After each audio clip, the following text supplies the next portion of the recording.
Mi nombre es Jorge Manuel Zelaya Fajardo y este es su programa La Clave del Éxito.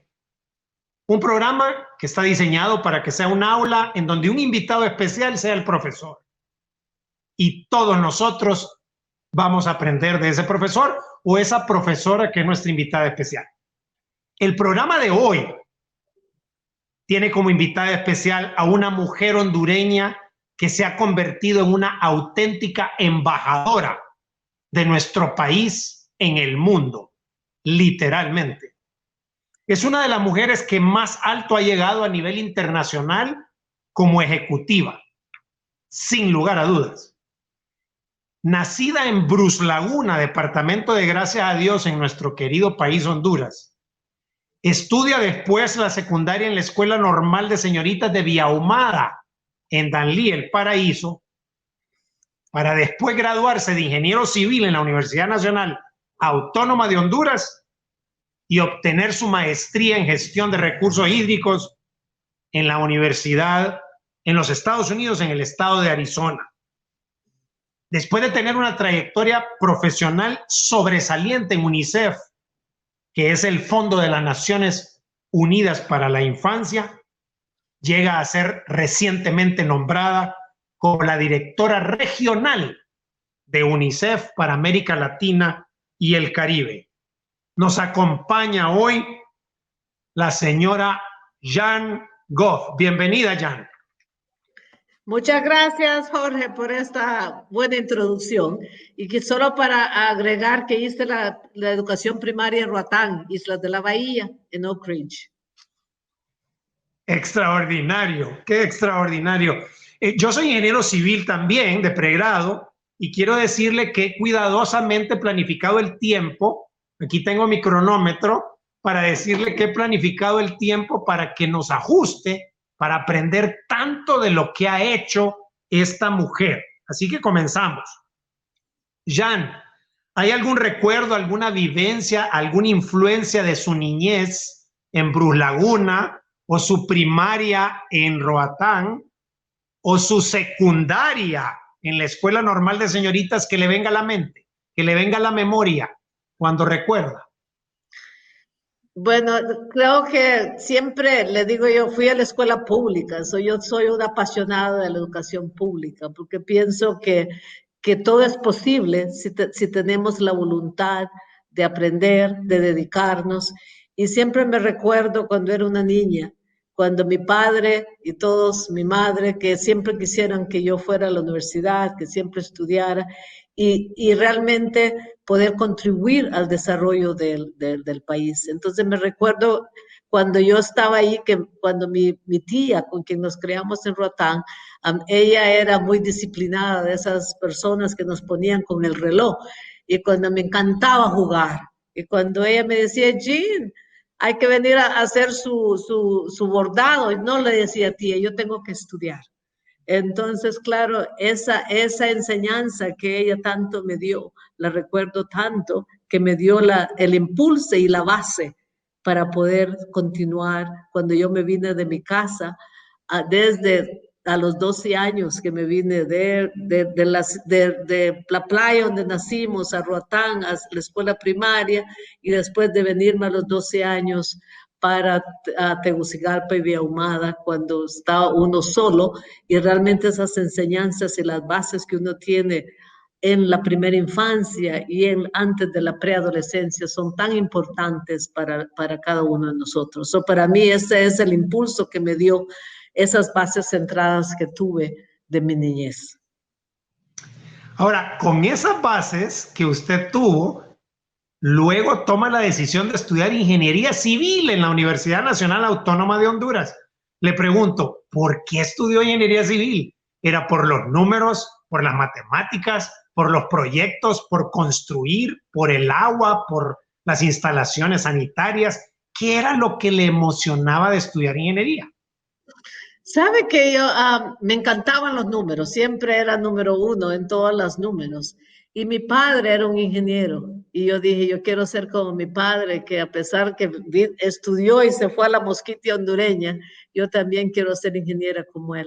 Entonces, y teniendo las bases de los números, yo me encantaba ver que podríamos construir y realmente juntos. Yo creo que también lo que me motivaba, que con ingeniería yo podía trabajar y poder estudiar, porque también tenía que poder trabajar para forzarme y poderme continuar con mis estudios. Entonces creo que la ingeniería me daba esas dos cosas que yo necesitaba, poder trabajar al inicio y poder continuar estudiando.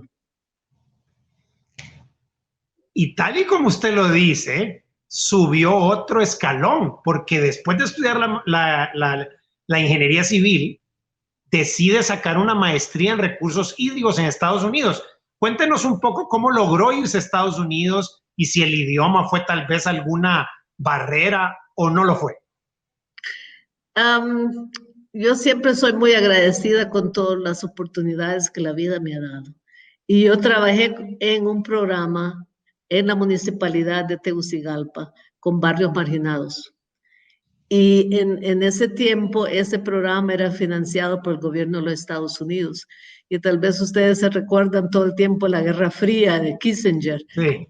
Y ellos empezaron con un programa de becas para Centroamérica que se llamaban Becas para la Paz. Correcto.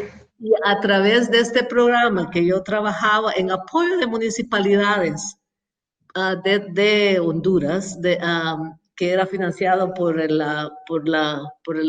USAID. Entonces ellos me dijeron, Jean, con todos tus esfuerzos que estabas haciendo con las municipalidades, nosotros pensamos que tú eras la más adecuada de ir a conseguir estos estudios y la beca sería para ti.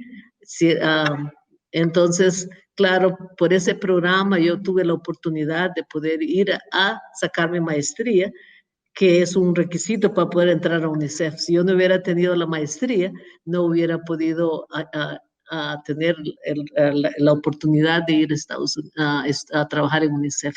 So, para mí, claro, esa oportunidad, y soy por siempre muy agradecida de la oportunidad de poder haber ido a sacar una maestría en un lugar. Y claro, agua para mí, porque el programa que trabajamos con la municipalidad se llamaba Contribuciones por Mejoras, cuando entonces en esos tiempos ir ayudando a estas municipales pobres de hacer sistemas de agua, sistemas de alcantarillado, sistemas de mejoramiento de las calles. Entonces pensé que recursos hídricos es una necesidad del país y dije yo, voy a orientarme para esa especialidad. Yo quisiera aprovechar preguntarle si en su carrera universitaria o en su maestría hubo alguna clase que le dio dolor de cabeza, una clase que fue difícil, que fue dura, algún reto que recuerda que le sacó la fibra y cómo pudo sobrellevar ese reto. Vamos a pensar, creo que uno de estos retos era estructuras. Y usted que como buen ingeniero sabe que las estructuras siempre nos dan un montón de dolor de cabeza, de poder ver que diseñamos esos edificios, que no se vayan a caer, los puentes y todo eso. Entonces, esas clases siempre había que darle el doble esfuerzo para poder salir adelante. Y me acuerdo con mis colegas y amigas que estudiábamos juntas, realmente nos poníamos, como trabajábamos también en las noches, a estudiar para poder salir adelante con esos dolores de cabeza que eran las estructuras y recordar esos exámenes y poder realmente salir adelante. Usted trabajó, antes de entrar a UNICEF, usted trabajó entonces en la municipalidad y trabajó en el SANA también, ¿verdad? También después de allá, cuando volví con mi maestría, empecé a trabajar después con el SANA, con un programa que era financiado por UNICEF, que se llamaba Mejoras de Barrios Marginales, y era llevar agua en sistemas no convencionales. Y ayer casualmente yo pasaba y miraba Villanueva. Villanueva fue uno de los barrios que nosotros ayudamos con instalación de agua del SANA cuando yo estaba ahí, con sistemas que llevamos el agua con camiones de agua.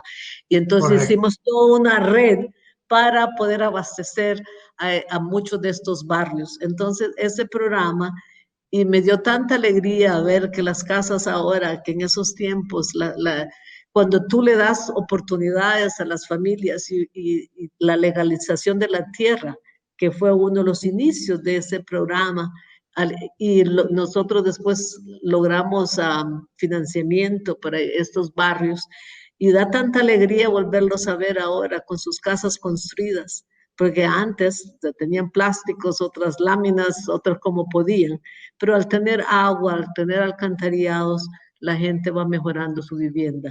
Yo soy de las creadoras que la gente, si le das las oportunidades con las bases, sin el agua no vas a construir la casa. Entonces, cuando ya tenés el agua, te da más energía, cuando ya tenés propiedad sobre la tierra, que creo que fue un programa muy importante, toda la parte de legalización de la tierra de esos barrios. Absolutamente. Nos movemos en el tiempo y en 1993 esta señora llega a UNICEF. Recordemos que UNICEF es el Fondo de las Naciones Unidas para la Infancia y es una agencia de la Organización de las Naciones Unidas con sede en Nueva York. Provee ayuda humanitaria a los niños y madres en países en desarrollo. Originalmente fue creado en 1946 y la verdad es que en 1953 ya UNICEF se convierte como un organismo permanente dentro del sistema de la ONU, trabajando en 191 países y atendiendo áreas muy definidas. Yo quiero hacerle una pregunta. En 1994 usted estaba en UNICEF. ¿Usted recuerda a Bernardo Camerati, el chileno que fue el director ejecutivo? Yo ya me había ido a El Salvador, pero sí conozco a Bernardo porque él estaba aquí en Honduras y él el representante. Yo empecé mi carrera en UNICEF en El Salvador, pero con mis viajes a Honduras conocí a Bernardo porque él estaba acá en Honduras. Cuando yo trabajaba con los barrios marginados era Patricio Fuentes, no sé si recuerdan de él. Él estaba de representante en esos años cuando yo estaba, y Bert Asen era el encargado de ese programa desde parte de acá, mientras yo estaba ahí en el SANA, de parte del gobierno de Honduras. Bueno, tengo que preguntarle, cuando usted estaba en El Salvador, comenzando con UNICEF en El Salvador, se sentó en su escritorio y dijo, veo en el futuro que dentro de 27 años voy a ser la directora regional de UNICEF para Latinoamérica, el Caribe, después de haber recorrido Palestina, Barbados, India y el Asia. Eso se dijo usted en aquel escritorio en 1993. Sabes que yo entré, siempre mi afán en la vida, siempre yo nunca, lo que trato de hacer es hacer lo que hago hoy, tratar de hacerlo lo mejor. Y creo que eso a todos los jóvenes que nos escuchan, hay veces uno no vive el hoy por estar pensando en el mañana. Y si uno hace el hoy de lo mejor que uno puede, el mañana está asegurado. Y yo cuando me fui a El Salvador, nunca pensé en mi vida pero cada escalón y cada vez que me movía, porque cuando me moví del Salvador, ya me fui con un puesto de más responsabilidades en la organización. Y creo que esa filosofía de vida, que lo que uno hace, uno le va a dar el alma y corazón. Y hay mucha gente viendo lo que uno está haciendo. Entonces, eso ha sido mi filosofía que me la inculcaron desde una niña, Jean. Todo lo que tú haces, me decía mi madre, me decía mi padre, mis abuelos, hay que hacer lo que estás haciendo bien. Si uno hace lo bien, el futuro está asegurado, porque hay mucho allá. Entonces, la verdad es que yo nunca he pensado en el mañana, siempre trato de hacer el hoy de lo mejor que yo pueda, porque el mañana está asegurado con lo que uno construye hoy. Entonces, cuando me fui a El Salvador, le di el alma y corazón a ver ese programa que era con los desplazados despuesitos de los acuerdos de paz en El Salvador y trabajar con las 5 ONGs del FMLN para incorporar, era un programa de agua, pero era agua por la paz, y tratar de incorporar a estas ONGs al sistema político de El Salvador de hace esos años. Entonces fue un programa muy interesante que aprendí muchísimo y realmente esa filosofía, creo que a los jóvenes que me están escuchando, creo que es una filosofía muy importante, porque hay veces tú te llevas pensando en lo que vas a hacer 20 años sin construir el hoy con esa fundación que necesitas para los 20 años, sin perder de vista que lo que tú hagas está construyendo, que está dando resultados y tratar de no repetir lo que haces mañana, tratar de hacer lo que haces hoy, mañana hacerlo mejor. Y yo creo que esa filosofía es una filosofía que a mí me ha servido muchísimo como persona en todo lo que hago, porque lo que construyo hoy, mañana lo voy a tratar de hacer mejor. Con esta lección extraordinaria de vida, nos vamos a una pausa y cuando regresemos vamos a aprender más de Jan en cuanto a toda su destacada carrera en UNICEF, en India, en Barbados, en Nigeria, en Palestina, en el Asia Meridional y los retos que va a tener ahora en Latinoamérica. Ya volvemos.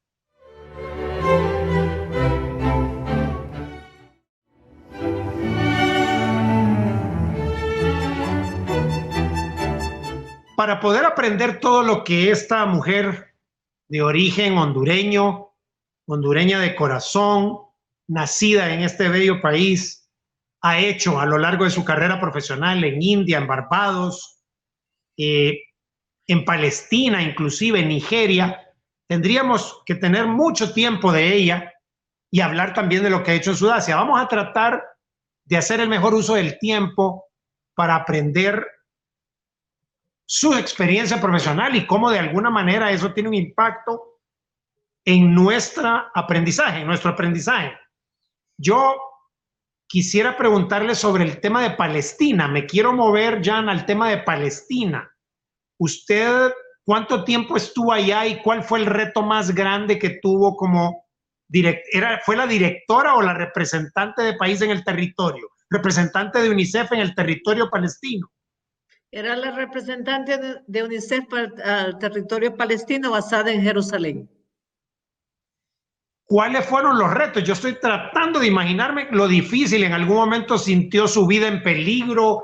¿Usted veía a esas niñas que tenían tantas necesidades, a esos chiquitos? ¿Qué recuerda de su experiencia en Palestina? Te digo que fue una experiencia muy linda por todo lo que logré hacer. Y realmente cuando yo fui a Palestina, en esos tiempos, claro, ahora le llamábamos Occupied Palestinian Territories. Sí. Eran las tierras ocupadas de Palestina, que ahora después UNICEF le llama el Estado de Palestina, pero en esos días se llamaba OPT, Occupied Palestinian Territories. Y creo que uno de los retos que mirábamos, que yo decidí tomar un poco de acción, porque UNICEF no había hecho nada en esos años, en todos los años que teníamos una oficina, son los niños palestinos en detenciones israelí. Wow. Y ese fue un tema que, claro, no fácil. Y creo nada fácil. Porque, claro, se mezcla, las partes de protección se mezclan con lo político, que es trabajar en esos territorios. Entonces, ese fue un tema que yo decidí que UNICEF iba a hacer una publicación sobre la situación de los niños en territorios, en las centros de detención israelí. Entonces, claro, eso me costó 3 años, pero con mucha certeza trabajar con el ejército israelí para tratar de poder lograr un diálogo, porque realmente un reporte sin un diálogo tampoco tiene impacto. Entonces, en 3 años, yo estuve casi 4 años en Palestina, en ese tiempo lograr que UNICEF y Naciones Unidas, tú sabes que estos temas, poderlos hacer de una manera que uno corte la línea política y realmente se focalice en los temas de protección. No fue un tema muy fácil, pero con mucho orgullo quiero decirle que el reporte lo logré hacer, lo logramos publicar Y realmente, y al lograr que el gobierno de Israel dijeron, we appreciate UNICEF y vamos a trabajar con UNICEF en la implementación de las recomendaciones de este reporte, porque fue un reporte que lo hicimos en conjunto. Eso no fue fácil, porque fueron 3 años que le dediqué, porque claro, cuando uno quiere hacer un estudio que pueda realmente tener un impacto, tienes que lograr un diálogo con la otra parte, y en Así este caso es. con el Estado de Israel, y como es una ocupación militar, pues con los militares del ejército. Entonces me recuerdo una vez cuando iba a hacer la primera discusión, yo cada semana le escribía al general del ejército, el general encargado de la ocupación, que yo pedía una cita con él. Y un día me llama su asistente y dice, después de como 4 meses de estar escribiendo mi cartita, pidiendo la cita, me dice, la cita está concertada para el 25 de diciembre. Entonces yo me reí en la otra línea, le digo, pero es Christmas Day. Entonces le dije yo, pero no se preocupe, si el 25 de diciembre yo tengo que estar ahí para ver al general, yo estaré ahí. Entonces ella me dice en la línea, no, no se preocupe, se la voy a cambiar entonces. Entonces le digo, pero tiene que ser este año. Y me la cambió para el 30 de diciembre y fue la primera reunión con el alto mando de la ocupación para discutir este reporte. Entonces, para que tú mires que la perseverancia, trabajando con dedicación y Claro. teniendo una, una ruta fija de cómo hacerlo y ser flexible en todos estos procesos. Entonces, logramos, yo iba con mis ideas de lo que le íbamos y una de las cosas que pedía una reunión técnica después con su cuerpo de mando para discutir el reporte. Entonces, claro, todo lo que pedimos nos los fue concedido y realmente tuvimos una muy buena discusión para decidir cómo íbamos a movernos con eso. Este fue uno de los temas que hice que realmente creo que logró, y ese reporte que aún ahora todavía citan, porque fue el único que el gobierno de Israel aceptó que era un problema que ellos tenían y que tenían que tomar medidas. También trabajé ahí en Gaza con el agua potable de Gaza estaba totalmente destruida porque la incrustación salina del agua, claro, con mi experiencia de Formación. agua, sí, Sí. yo pude lograr que diseñáramos, conseguimos financiamiento por una planta de desalinización para Gaza, que me siento muy orgullosa también de haberlo logrado. Me fui antes de que se construyera, pero yo dejé las bases del diseño, Claro. logramos el financiamiento y la planta está construida. So, realmente fue una época muy interesante y lograr realmente cosas de crecimiento como individuo, profesional, porque realmente cuando uno trabaja en las esferas que son tan políticas como es ese conflicto, realmente lograr cortar la política y dedicarse a los asuntos requiere un foco en lo que estás haciendo, sin ponerte en lo que oscurece tus Claro. logros. Entonces yo no hablaba de lo demás, yo hablaba de los resultados para la infancia y que todo el mundo al final quiere mejorar en la situación. Su excelente experiencia. Estoy seguro que sí. Y esa experiencia, más los otros países en los cuales fue representante, estoy seguro que la prepararon para ese puesto de directora regional del Asia Meridional o el Sudasia, que fue en 2016, me parece, y tuvo 9 países bajo su responsabilidad. Afganistán, Bangladesh, Bután, India, Irán, Maldivas, Nepal, Pakistán y Sri Lanka. Una mujer que ahora manejaba una región. Cuéntenos, entre todos esos países, cuéntenos, visitó los nuevos países, Dios mío, conoció gente. ¿Qué reto que debe ser difícil? Esta pregunta es difícil, estoy seguro. ¿Qué reto recuerda usted en la región que fue el más complicado que tuvo y cómo pudo sobrellevarlo? Tú sabes que son 8 países, pero 8. constituyen un cuarto de la población mundial. Dios mío. Un cuarto de la población del mundo vive en esos 8 países del mundo. El 40% de el peso de la mortalidad infantil de los niños fuera de la Dios escuela mío. están en esa región. Entonces, claro, uno siempre dice que para lograr resultados en el mundo, depende de los resultados en unos pocos países, y de esos 4 están en esa región, que es India, Bangladesh, Pakistán y Afganistán. Cada país diferente, y creo que, pero un tema que cruza a todos es ir mejorando la calidad educativa. Y con eso, claro, aprendí muchísimo, porque realmente ese es un tema que abarca el mundo entero, a donde uno va, mejorar la calidad educativa va a lograr mejorar los ingresos económicos de las poblaciones. ¿Cómo lograr que la educación sea relevante? ¿Cómo lograr que los jóvenes miren la educación relevante? Y creo que esos temas nos hicieron ver que no solo es llevar al niño a la escuela, pero él tiene que quedarse en la escuela, aprender y aprender habilidades para este nuevo siglo, que es el siglo que también no sabemos lo que nos espera enfrente. Entonces, trabajar con jóvenes uh, son temas que cortaban a todos esos países por los números de niños y niñas que viven en esa parte del mundo.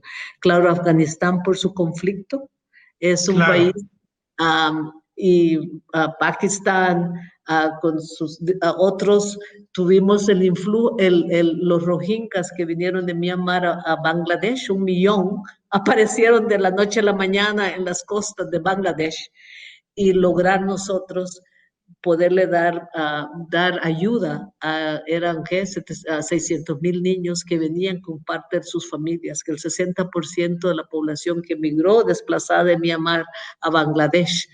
Entonces, de la noche a la mañana, en una semana teníamos 1 millón de gente buscando refugio en Bangladesh, que ya es un país tan vulnerable por sí mismo, por toda la vulnerabilidad que tienen, porque su territorio es pequeño, densamente poblado, y realmente fue un reto en mis últimos 2 años de estar trabajando con todo ese desplazamiento y buscando soluciones. De nuevo, mi experiencia que había vivido en Palestina, de ver porque Myanmar tiene similares cosas que podríamos aprender de mi aprendizaje allá, que yo podría trasladar para acá.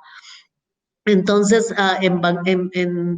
cuando estuve en Nigeria, trabajamos el tema de polio, y con orgullo el año pasado yo fui la que quebró la transmisión de polio en Nigeria, que también me sentí tan orgullosa de que en mis 3, 4 años que estuve, el último, nosotros logré, porque lo importante es lograr interrumpir la transmisión. Entonces logramos que el año pasado certificaron que había estado 4 o 5 años sin casos, y lograron certificar a África libre de polio. Entonces yo me siento muy, muy honrada de haber sido partícipe de esas cosas que uno logra una vez en la vida.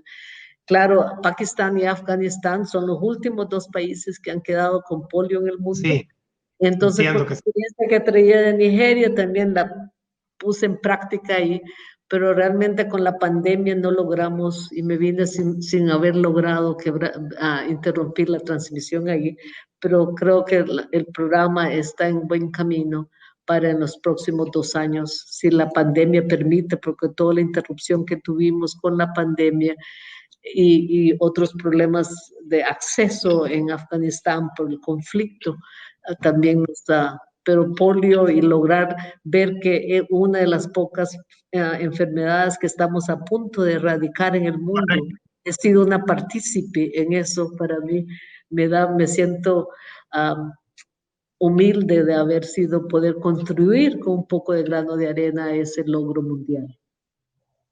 Nuestras felicitaciones, porque realmente yo no sabía que usted había formado parte hemos aprendido de la Fundación Gates, nos hemos dado cuenta de que la Fundación Gates y Gavi en general está luchando mucho por la vacunación y la erradicación de polio. No sabíamos eso, así que realmente es un orgullo, otro orgullo más para Honduras que usted haya sido parte de eso, de ese logro. Tenemos todavía unos cuantos minutos y tenemos tanto que preguntarle, tanto que aprender de usted. Me viene a la mente aquella frase de Mandela que decía: no puede haber una revelación más aguda del alma de una sociedad que la forma como trata a sus niños.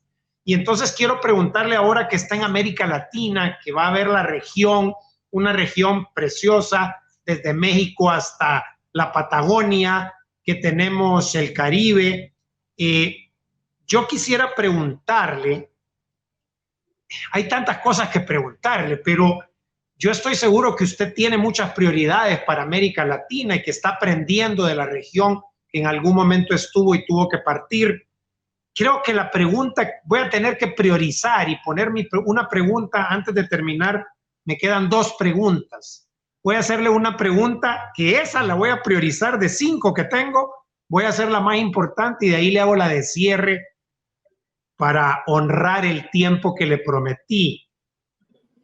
¿Cómo cree usted que podemos mejorar el autoestima y seguridad en sí mismo de los niños latinoamericanos? ¿Cómo podemos hacer los que somos papás, los que somos profesores, los que ya estamos grandes, los que están estudiando en la universidad y están viendo este programa, los que no son niños?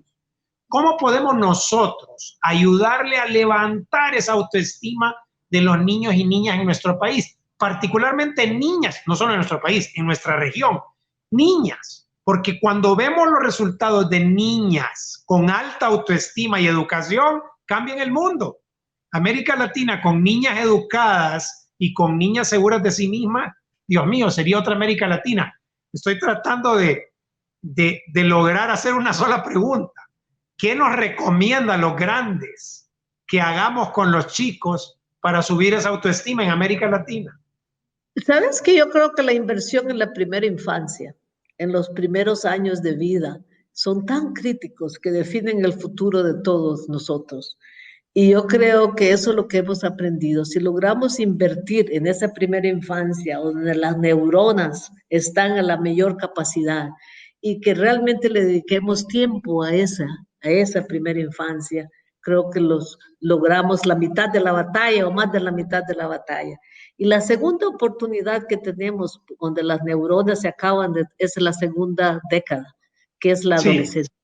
Entonces, lograr invertir en la primera infancia y no dejarla porque ya se hizo adolescente, y realmente porque ahí es la segunda oportunidad. Si no logramos en la primera infancia, algunos se nos fueron por las hendiduras, lo agarramos de nuevo en la segunda infancia, en la segunda década, que ya somos adolescentes, porque ahí es el último de las neuronas que se cierran. Entonces yo creo que la inversión en la primera infancia es algo que necesitamos darle un poco más de prioridad de todo lo que hacemos, porque define el futuro de todos.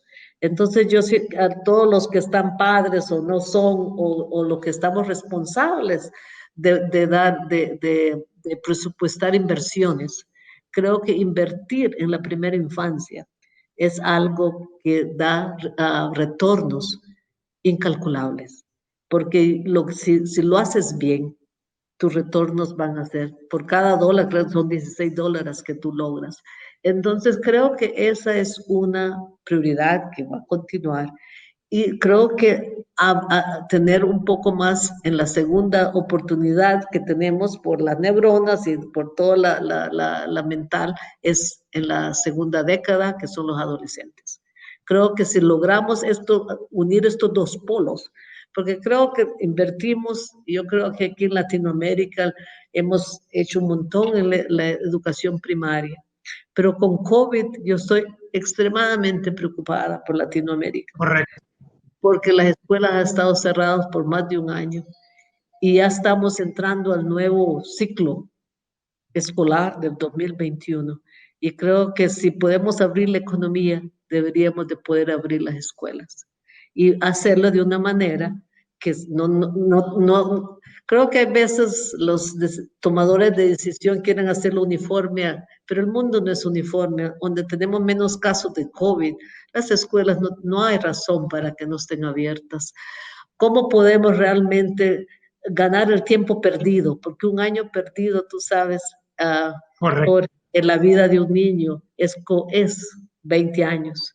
Entonces, los recesos que estoy viendo en toda Latinoamérica, y esto es en todo el mundo, ¿cómo logramos que continúen aprendiendo?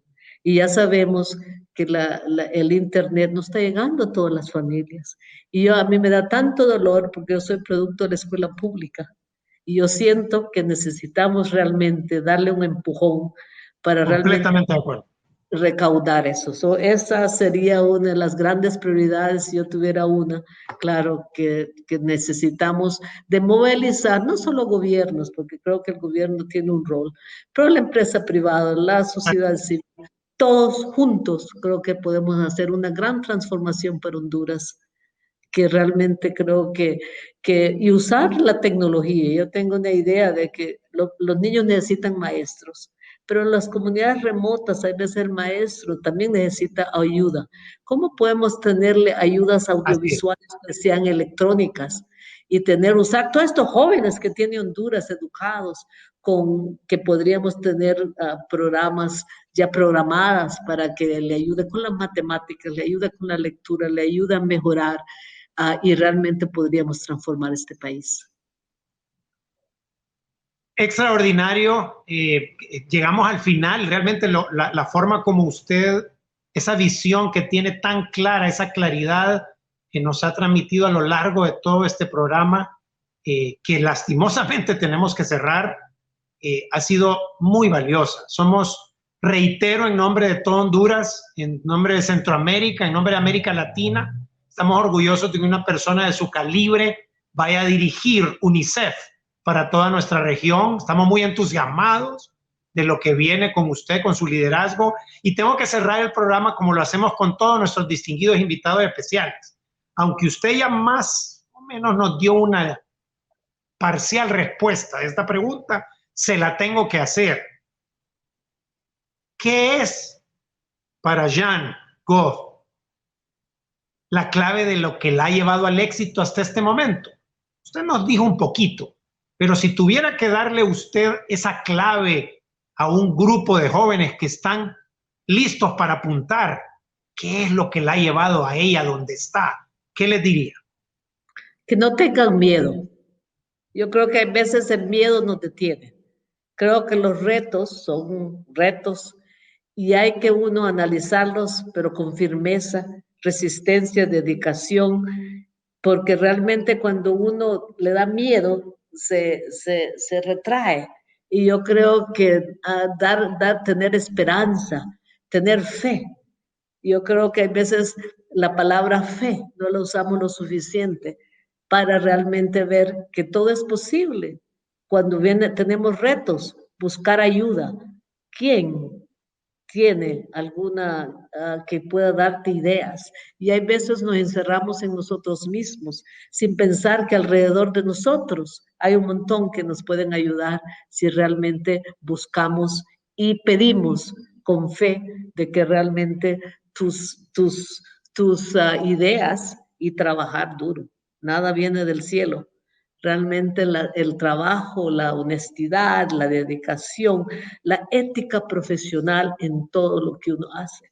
No hay que cortar las esquinas, porque al cortar la esquina, uno se corta su futuro. Creo que el ser ético, recto en todo lo que uno hace, aunque sea el camino más largo, creo que es lo que realmente al final es el camino más corto, porque uno va seguro pensando. No se desanimen con los problemas. Creo que a veces todos tenemos, hay muchos problemas, pero que los retos le den la motivación para hallar salidas. Y yo creo que para mí los retos siempre me han dado la energía a realmente buscar soluciones. Busquen soluciones, no les den miedo y realmente hay que trabajar con la ética y la fe, con hay tanto potencial en cada uno de nosotros. solo si nos miramos un poco más adentro y realmente utilizar esa fuerza interna que te moviliza cada día más. Tenemos un agradecimiento eterno con usted. Tremendo agradecimiento por este tiempo que nos ha dado, por estas enseñanzas, por esta inspiración de una mujer que nació en Bruce Laguna, que estudió en las Islas de la Bahía, que estudió en la Normal, que estudió en la Autónoma, Educación Pública, y termina, bueno, hasta ahora ya va siendo la directora regional para América Latina y el Caribe de UNICEF. Gracias, Jan, por su valioso tiempo. Muchas gracias, Jorge. Yo le agradezco muchísimo y ojalá tengamos más intercambios. Y realmente cuente con mi apoyo en todo lo que pueda. Queremos agradecerle a usted, a UNICEF y a todo el equipo técnico que hizo posible que con estas dificultades pudiéramos llegar a donde esa audiencia que cada semana desde todas partes está deseosa de aprender. Gracias.